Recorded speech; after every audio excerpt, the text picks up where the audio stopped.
Hey YouTube, coming today with a Harpie Lady Deck Profile, which won me my locals, getting me 4 Astral Pack 2 actually, so relatively little. I'll open up these 4 packs real quick on camera and I'll profile the deck.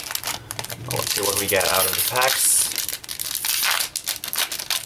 I believe the ultis are Photon Pebble Operative, Spoke of Power and Legend Dragoon, Sport of Zephyros, good common card. Hysteric Party, it's kind of funny. And a super rare Brother of the Fire Fist Hawk. Alright.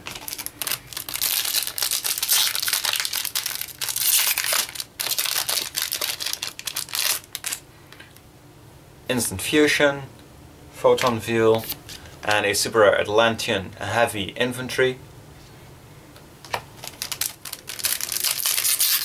Infantry is actually a useful card, so for the Mermail deck, of course. I don't think Hawk is being played, I'm pretty sure. Recycling Batteries, good card for the WOD deck. Justice of Prophecy, and a super rare Harpie's Hunting Ground. We're pulling all of the Harpie cards right now. That's really cool.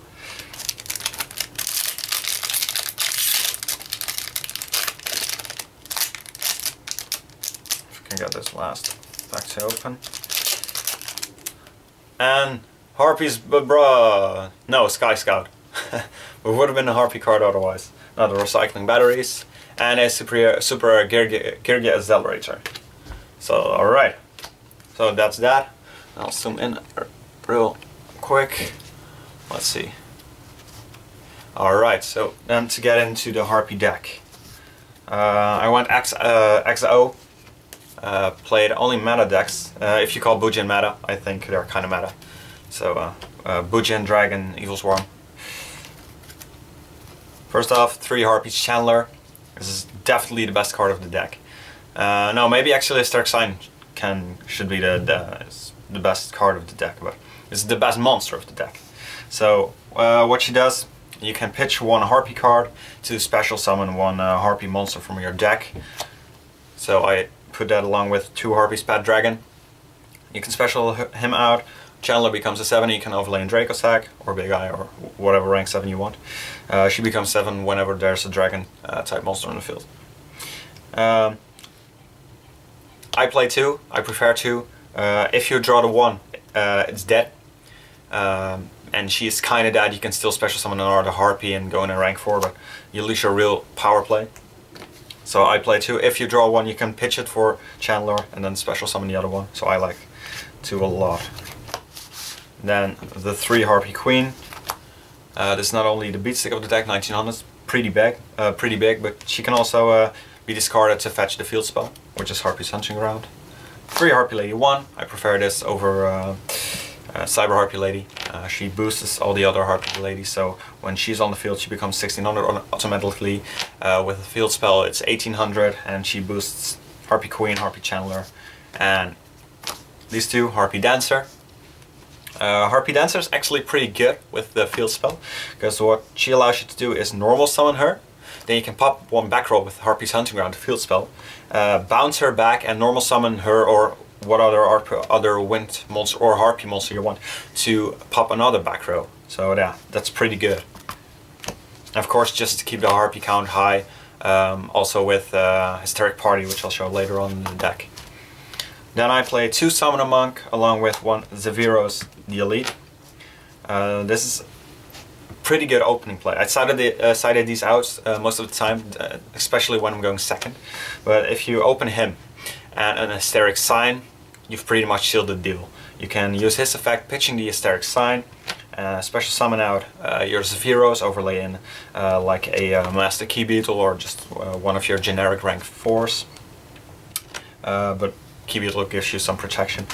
And in the end phase you'll get your Sign effect, which allows you to add 3 Harpies with a different name from your deck to your hand, so that's just amazing. And you can toolbox with the Zephyros pretty easily.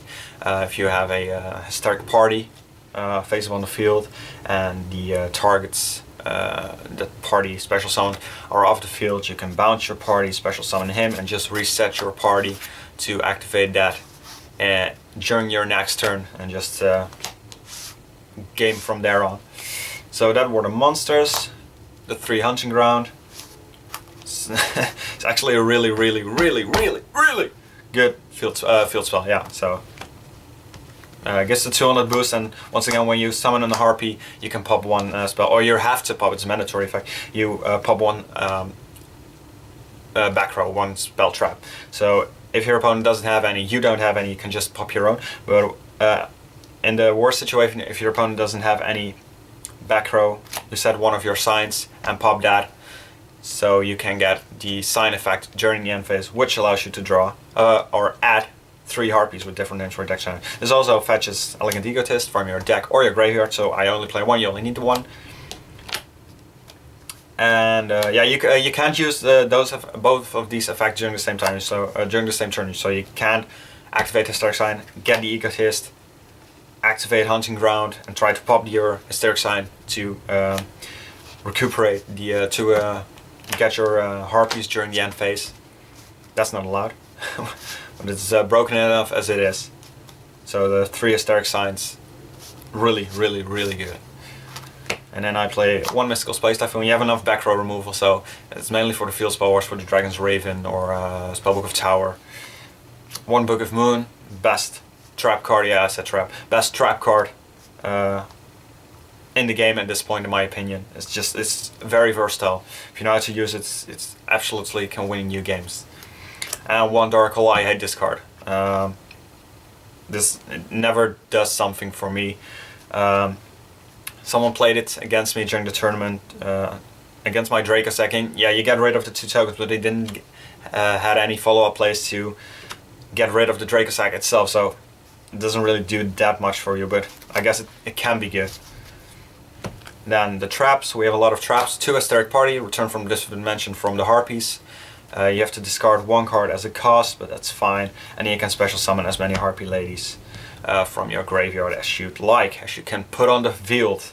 So yeah, it's broken, it's ridiculous. 2 Icarus Attack, because your Harpies are winged beasts, and you play Blackwing Zephyros as well, just in case, and this is the best 2 for 2 in the game, by far. 2 Phoenix Wing Blast. It's just a good card overall, but of course this lets you discard, and when you discard a Hysteric Sign, you get pluses for days, so just it has a lot of synergy with this deck. And then we have 1 Fiendish Chain, 1 Mirror Force, 1 Torrential Tribute, 1 Bottomless Trapple, 1 Compulsory Evacuation Device, and 1 Solemn Warning. So yeah, just just have a great variety of traps cards to my disposal. They all serve a purpose. It's always good to have those. And 2 Fiendish Emptiness, worst card in the deck. Yeah, it's kind of good when you can open Draco Sack, set this, and then your opponent won't be allowed to special summon. And it actually won me the game against dragons, but just in general, I don't like this card, but I guess you kind of have to play it. For the extra deck, we have 2 Draco Sack and 1 Big Eye for the rank 7s. I can play the 2 Draco Sacks because I play 2 Harpie's Pet Dragon. I actually got to go into 2 in 1 game pretty often, so yeah, it's just a pain to get rid of. Just a great card in general. Then the 2 Lightning Chidori. This card's ridiculous. It's really amazing. This whole deck, it flows really well, and I think it could do really well next format if dragons were to get nerfed a little at least. I think this deck could really shine. So 2 Chidori, 1 Maestroke, 1 Photon Pebble Reparative. This is just the general rank force. 1 Diamond Direwolf. This could actually pop your own Hysteric Sign if you're really desperate, so it's kind of first on this deck as well. Level Chain. This allows you to send your Zephyros to the graveyard if it isn't there yet, so great card as well. The Key Beetle. I actually managed to get this off. The Draco Zack in the first turn, 2 tokens, and in my next turn I got to make a Key Beetle targeting the Draco Zack, so you have a nice little power lock right there. It's pretty good. 1 Black Ship of Horn. We're just allowed to play that in Europe, so it's definitely one of the good rank 4s to have in there. Gagaka Cowboy, Abyss Dweller, Ice Beast, Zerovine, or something, I don't really know how to pronounce that. this is actually a really good card as well. I was thinking, I was trying to say this won me a game today, but it didn't win me the game during my locals. It was just a friendly play. Yeah, friendly match where this won me the game. But it's a really good card. Don't underestimate it. It gains 3 on attack for each face-up card you negate, and in my situation I negate it's like a magician. It doesn't target, of course, to be able to run over it. And then the last one, Harpie Spat Phantasmal Dragon. I actually did not make this during my tourney yesterday. But he, on his own, can win you the game. He kind of pretty much guarantees to put 6,000 damage on your opponent, and they can attack you during those turns, so...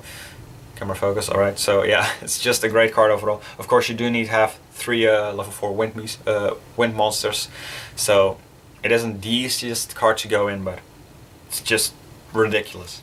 So overall this deck kinda only has some great variety of ridiculous cards. It's a really good deck.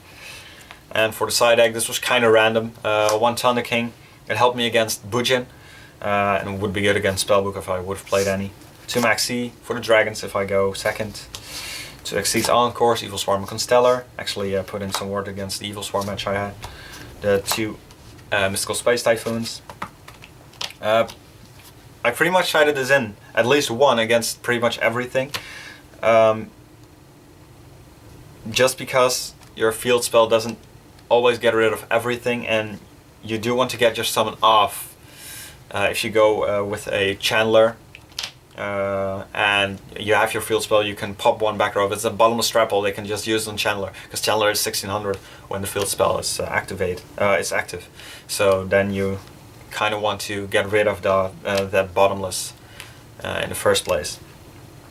And of course against annoying side deck cards, Fiendish Emptiness has been sided against me, I think, kind of every game. So yeah, this gets rid of problem cards like that. One-Dimensional Fissure. It's just a decent card overall. I didn't get to side it in, but yeah, it could help. 2 Light Mirrors for Bujin Constellars. Yeah, it does what it has to do when you need it, I guess. But I have 3 Imperial Iron Wall as well. 2 Gozen for dragons. You can actually make Draco Sack, Chidori under Gozen, so this doesn't hurt you at all. It's just a great card in the Harpie deck to side in. And 3 Imperial Iron Wall. This was actually what I sided against Bujin. I preferred this over Light Imprisoning Mirror. Did I? No, I actually don't. No, I sided 2-2 against Bujin. 2 Imperial Iron Wall and 2 Light Mirrors. This is mainly for dragons, of course. When I played dragons, I opened with Emptiness, so that locked him. But he just kept drawing, trying to get outs, and when eventually he got an out, I already had drawn into one of my Iron Walls, so he just scooped it up from there on out. So that was the deck. Harpies. Let me know what you think about the deck, if you like it, what you think it'll do in the next format, if it could be a serious contender to win, maybe even win a YCS or something. And I'll see you guys the next time. Bye!